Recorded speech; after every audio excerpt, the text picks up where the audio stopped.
Hello, YouTube, and this is Tyler with Warcraft 12, and we are bringing you, well, I am bringing you, AJ is not here, but I am bringing you a video on our schematics world.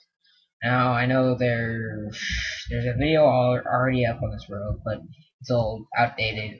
I have a lot more new combination locks, and basically, all I'm going to be showing you today is combination locks. I know it's just getting dark. I'm sorry about that. I got two items, but it isn't working at all, even though I'm on a server. But yeah, don't even think about joining. Won't be able to. Whitelist. But yeah. Okay, basically, kind of make this quick, even though I don't really have to. Just 15 minutes for that. Okay, but this is my big version combination lock. This is not a tutorial video. It will just be showing you. There's a creeper right there. I'll just be showing. Okay, but this is just basically my first combination lock. Last video did not go into the ground, I don't think. But this is the underneath part. And this is that. Kind of goes on for a while. But yeah, this first combination lock, 6-digit. I might have updated it. I'm not sure, but there might be an auto reset thing in there. I'm not sure though. I have to check, but I don't feel like it. But yeah, this is my 1.4 version. After the second version, I'm really not keep track on exactly what point version it is. Next, you have my second version. This is a 9-digit, and it has to be at least half the size smaller, if not 1/3 of the size smaller. Beautiful, because it's 9 combination lock. So it definitely got a lot better since then. And well, yeah, this is the combination lock for this version. And then down here, downstairs, same as the other one, but a lot smaller. Basically it's the same as the other one. The same design, just thought I'll count that good. And then over here, wait, hold on a second. Okay, hello YouTube, and we're back. So I just showed you my first and second version. Oh yeah, now my friend AJ is on with us through Skype. Hello. Yep. And then now I'll show you my third version, which is down here. Right here you have my third version, and yeah, it doesn't have an underground part. I mean, it's a little indent in the ground, but not as much underground part. It is quite big, as my friend said. But I think it's smaller. This is my fourth version right here. Still, smaller. This underground part is still kind of big. But then, luckily, in my next version, there is no underground part. This is my fifth version now. And got smaller than that one by a decent amount, and there's no basement. That's a very good improvement. Then I have this one, and well, basically, I think this one is the exact same as that one right there. I think it is. It might be like a block for lengthwise smaller, but pretty much the same thing. I just color coded it to make it more simple. And well, basically, okay. Well, I'm just gonna stand in front of you right here and tell you the features of this one. So the features of this this model design of my combination lock is basically you have uh you have 9 digits, and it has an auto reset button. So whenever you hit the enter button, it'll open the door for a good second actually. So you have to be right up against the door, but it gives you a lot of time before you actually. So it gives you time to go to the door, but you have to go in right away. But once the enter That button. was my idea. Uh, no, it was. Oh yeah, actually it was. Yeah, it was. Yeah, it was Yeah, it his. was. It was idea because at first I had it to where like you were screwed by the time you get the enter button because you didn't have time to get over there. So he had me delay it a little bit. Pretty good idea. I delayed it. You did nothing. You watched.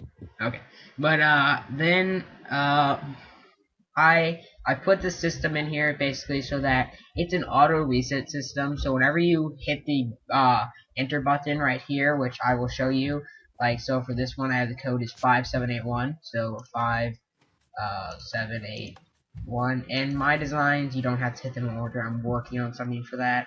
I've only seen that done once, actually. Like, I've only watched the video. I'm sure it's been done more than that, but I have not come up with my own design yet, which I am working on. I do not steal other people's designs. I make all my own, fresh and new. And then I hit the enter button. Oh, see, like, all these have been pushed up. Originally, these are all down. Now they're all pushed up, continuing this current. So when powers continue to here, and if one of these are missing, the block won't power the block, so it'll keep the current going. So, but all these are up now, so whenever the current goes through here, it'll go all the way through and go to the door. So, and I'll just show you, like, the auto reset system in there. So, press that button. See, Hey, Tyler, do you the think you door could show them real quick the TV I'm working on? maybe in a little bit. But this is the door. You saw the door open, and now it's reset. So we got all the buttons back in order. And like, if I go 581, and I What's miss, that? so 3 out of the 4 codes have been code buttons have been activated. And then if I go ahead and hit like 6 here, or any one that, if I hit any of these again, it won't reset the system, but the code will then be messed up unless you hit that again and then hit the other button and so on. But if I hit one of the buttons that aren't in the code, it'll reset the system too. So like that button, it'll go through and resets it.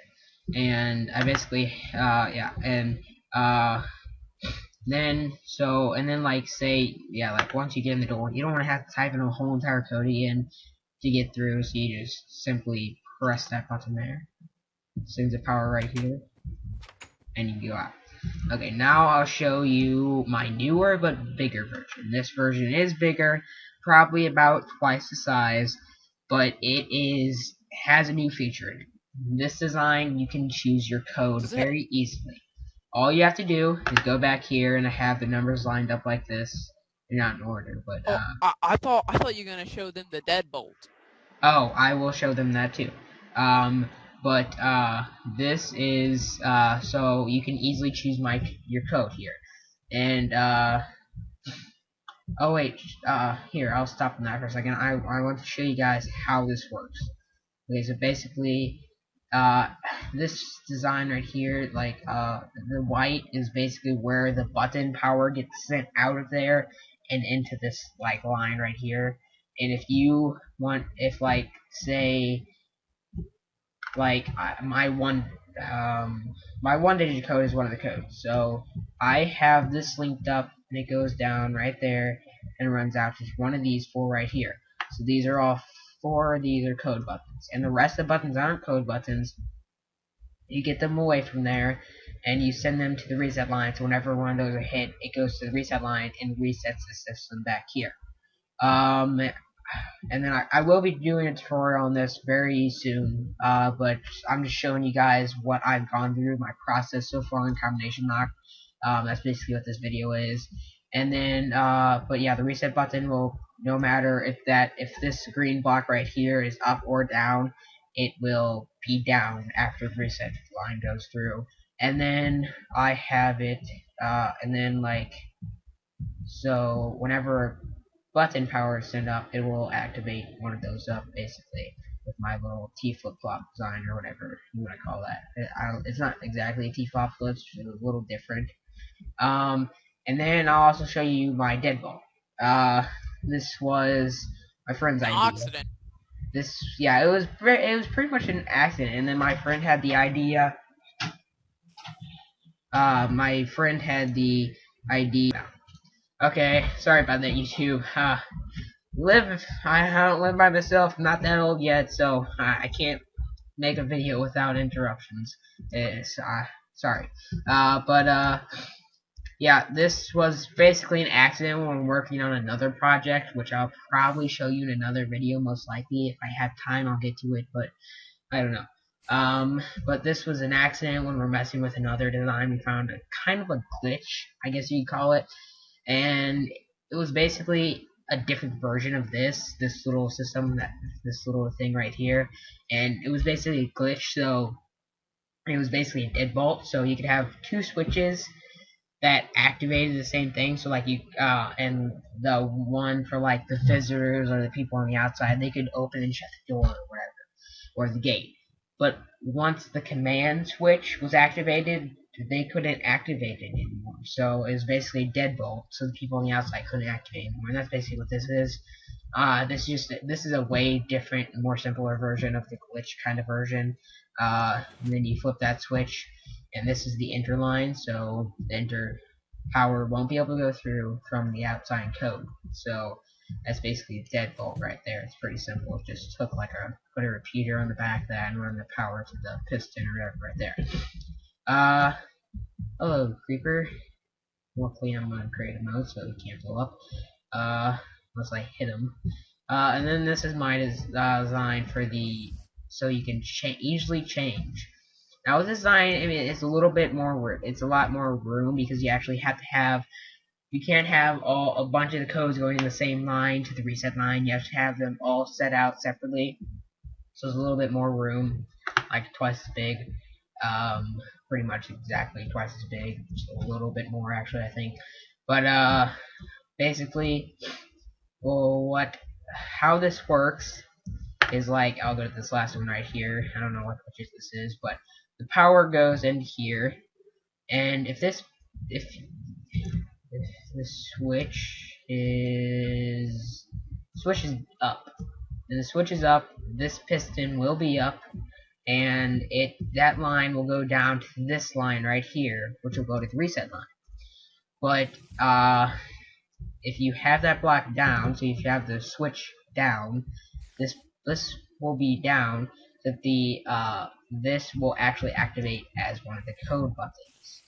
And well, you might be thinking, well, you have that block there no matter what if you activate it or not. Well, basically, I have, whenever you hit that switch, it oppositely, so whenever that one, so if you activate this for one of the code buttons, it will, if you activate this so it's a reset line button instead, it'll have it where it'll have it where it puts this block here, because you're not going to enter that code button. You're not going to be able to have a chance to, because it won't be part of the code, so it'll automatically place a block there, like it's just part of the system. And then, but if you have this as one of the codes, it'll remove that, so that you have to activate that button to be able to, you have to activate all of them to be able to configure it. And with this system, you can have as many buttons that you want, and all you have to do is like say, if I want my code to be 2, 3, 9, 6. I set my code, so it's as simple as that. Code set, just like that. Well, I have one question for you. Oh wait, I will be putting a tutorial for this one too later on. What is your question? God, does it have to have a certain number of digits, or can it just be randomized? Oh, yes, yeah, that's what I was about to get to. You can have, if you wanted, you could. So there's 9 different buttons here. You could have an 8-digit code, so they have to hit all of them but one certain button to get in. Or you could have 4 like I have, or you can have 2 buttons, 3 button code. You can have any number you want, pretty much. You could have a 1-button code. That's You, the smartest idea. you could, or you could have it to where you could have none of them as a code, so they're all preset, and if you have established a friendly society and you want anyone to get in your castle no matter what, you can have all these switches up, and all you have to do is hit the enter button and it'll work. Or you can have it all down so they can't get in no matter what. It's a lot more it's a pre-built, think of it as a pre-built deadbolt system. There's not a deadbolt on this one, but okay. And Well, I think that's pretty much it for this video. I will be putting a video up very soon for the tutorials on both these, probably separate videos. And